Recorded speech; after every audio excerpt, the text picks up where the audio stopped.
안녕하세요 여러분, 셀렉트 오스트레일리아 대표 이정민 법무사입니다.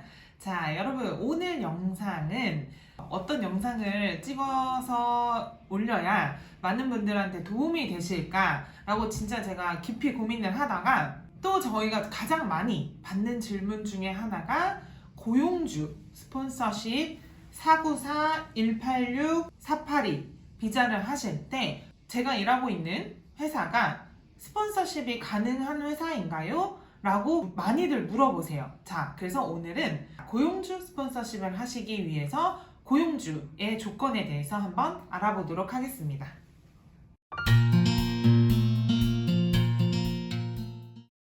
지난 10년 동안 저희가 많은 고용주 스폰서십 비자 케이스를 하면서요, 공통적으로 여쭤보는 질문들이 몇 개가 있어요. 자, 그 첫 번째가 뭐냐면, 신청하시려는 직업군이 무엇인가요? 내가 스폰서를 받으시려고 하시는 회사는 메인으로 뭘 하는 회사인가요? 저희가 물어봐요. 자, 요리사가 레스토랑에 필요한 거 너무너무 당연하죠, 여러분? 그죠? 자, 근데 이건 어떠세요? 레스토랑에서 마케팅 스페셜리스트가 필요해요. 오피스 매니저가 필요해요. 어떠세요, 여러분? 생각을 하셨을 때? 가능할 거라고 생각이 드시나요? 굉장히 뭔가 의심스럽죠. 말을 하고자 하는 내용이 뭐냐면, 내가 정말 제뉴얼하게, 그러니까 진짜로 필요한 포지션인지 아닌지에 대한 심사가 가장 먼저 이루어져야 합니다. 자, 그 다음에 여러분, 두 번째로 고려를 해보셔야 하는 사항은 이 회사의 규모예요. 법적으로 1년의 매출이 얼마 이상이어야 한다든지, 직원 수가 몇 명 이상이어야 한다든지, 호주 영주권이나 시민권자 직원 수가 몇 명 이상이어야 한다든지, 몇 년 이상 운영이 되어야 한다든지, 자, 이런 조건은 없어요, 여러분. 저희 직원이 또 여기다 단호박을 또 넣어주실 텐데, 없어요.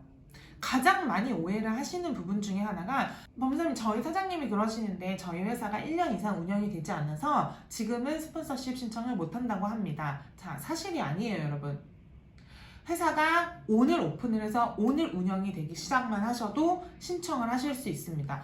이 이유는 뭐냐면요, 고용주에 대한 조건은 이 회사가 액티브하게 운영이 되고 있느냐 하는 리퀘어먼트를 맞추셔야 되는데, 몇 년 이상을 했었어야 한다는 조건은 없으세요. 다만 너무 신생 회사인 경우에는 아무래도 이 회사가 앞으로 어떻게 되어 나갈지에 대한 정보가 이민성에서 너무 없어요. ENS라든지 TSS를 신청을 하실 때 우리가 고용계약을 맺잖아요. 자, 예를 들어 우리가 2년 고용계약을 맺었는데 어떻게 이 사람한테 웨이지를 주지? 뭘로 돈을 벌어서 주지? 자, 이민성에서 궁금합니다. 그것만 충족을 해주시면 돼요. 회사의 연 매출도 중요한 포인트인 건 맞아요. 자, 하지만 얼마 이상을 꼭 벌어야지만 몇 명의 직원을 스폰서 해줄 수 있다, 이런 룰은 없습니다. 그런데 여기서 조금 조심하셔야 되는 거는, 자, 어떤 특정 직업들은 이 연 매출이 정해져 있어요. 그 중에 가장 대표적인 게 어카운턴트 분들. 자, 회계사 분들은 나를 스폰서 해주려고 하는 회사가 지난 회계 연도 동안 연매출이 1밀리언이 넘으셔야 합니다. 이렇게 정해져 있는 직업군들이 아주 소수 몇 개가 있어요. 직원의 입장에서 이 회사가 스폰서십이 될 건가 아실 수 있는 팁을 하나 드리자면, 예를 들어서 레스토랑이에요.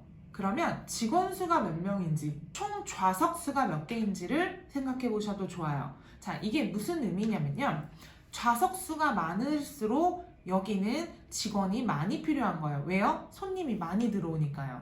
그 많은 시팅 카파시티를 수용할 수 있는 규모의 회사라는 거예요.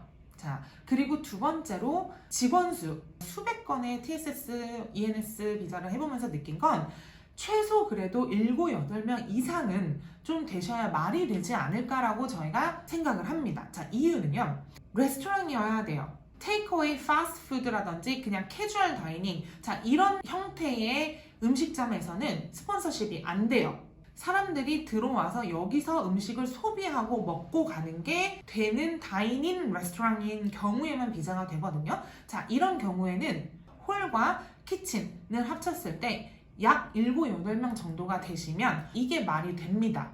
자, 그래서 직원이 너무 적다든지 테이블 수가 너무 적으면요, TSS라든지 ENS를 받으시기가 조금 어려우실 것 같습니다.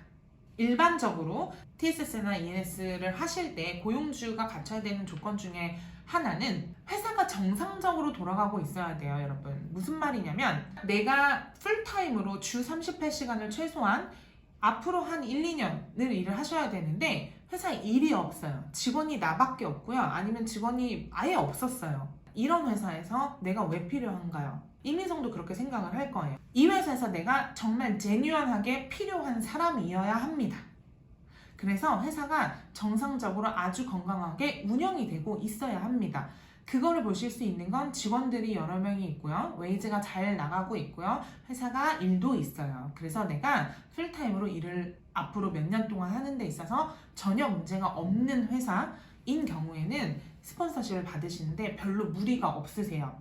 그 다음에 가장 많이 오해하시는 부분 중에 하나가 뭐냐면 법무사님, 저희 사장님이요 아직 영주권자가 아니세요. 이걸 진짜 많이 얘기를 하세요. 자, 사장님의 비자 상태는 내가 스폰서십을 받는 데 있어서 스폰서십 승인을 받는 기준 중에 필요한 리퀘어먼트가 아니에요. 그래서 그것도 상관이 없습니다. 자, 그 다음에 또 많이들 오해하시는 부분이 법무사님, 저희 회사에는요 영주권자나 시민권자가 그렇게 많지 않아요. 본인이 케이스 오피서라고 우리 심사관이라고 생각을 해보세요. 이 회사는 왜 호주 사람을 구하려고 안 하지? 왜 다 외국 사람만 쓰고 있지? 라고 생각이 들 거예요. 그럼 뭔가 의심스러울 수 있겠죠. 그래서 굉장히 조심하셔야 돼요. 이런 경우에는.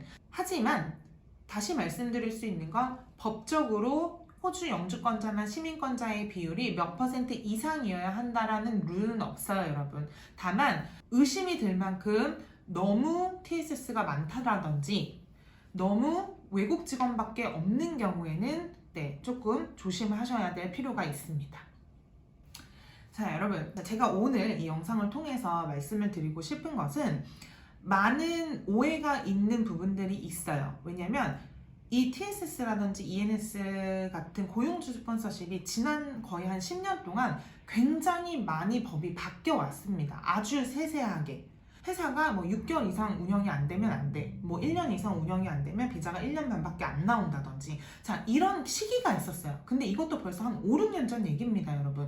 자, 현재 2021년 12월을 기준으로 말씀을 드리면 뭐 운영을 얼마 이상 해야 된다든지 매출이 얼마 이상 해야 된다는 것도 없으세요. 그래서 가장 애매모호한 법 중에 하나예요. 기준이 뚜렷하지 않아요. 차라리 이민성에서 모든 직업군에게 뭐 예를 들어 연매출 50만 부 이상이어야 된다든지 직원이 뭐 8명 이상이어야 한다든지 기준을 정확하게 주면 이렇게 힘들지 않으실 거예요. 저나 우리 구독자분들이나, 그죠? 그런데 그런 기준이 없어요. 그래서 반드시 사장님도 그렇고 직원분도 그렇고 전문가와 상담을 받으셔야 해요. 심지어 이런 룰이 정확하게 있지 않기 때문에 저희 또한 비자를 신청해보고 승인을 받을 때까지는 안심할 수가 없어요. 다만 굉장히 오랜 기간 동안 많은 케이스를 저희가 하면서 저희 노하우가 생겼잖아요. 아, 이렇게 하니까 이렇구나. 이런 걸 바탕으로 상담을 해드리고 저희가 생각했을 때 불가능하다고 생각이 드는 경우에는 진행을 해드리질 않습니다. 왜냐면요, 굉장히 돈이 많이 드시는 작업 중에 하나예요. 안 됐었을 때는 비용에 대한 부담이 굉장히 크세요. 저희도 그 부담을 이해하기 때문에 최대한 안전하게 진행을 해드리고 있고요. 너무 불안한 케이스 같은 경우에는 진행을 하지 마셔야 합니다. 자, 여러분, 오늘 영상도 유익하셨나요? 고용주 스폰서십을 지금 준비하고 계신 많은 분들 저희 디스크립션에 저희 상담 요청하는 링크를 항상 달아놓으니까요. 그쪽으로 상담 신청해 주시기 바랍니다. 다음 영상에서 또 뵙겠습니다. 감사합니다.